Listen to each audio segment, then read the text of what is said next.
Hello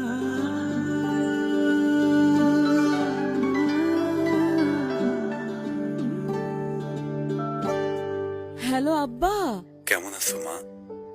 ভালো আছি বাপ। ঈদ মোবারক। ঈদ মোবারক। তুই কি সেমাই খাইছিস?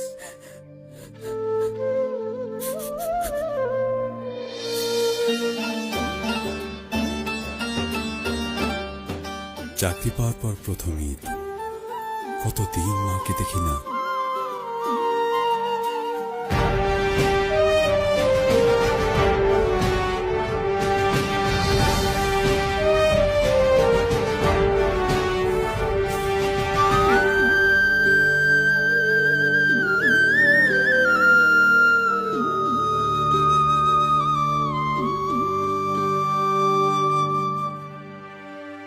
বাড়িতে যাইনি, কিন্তু ঈদটা এবারও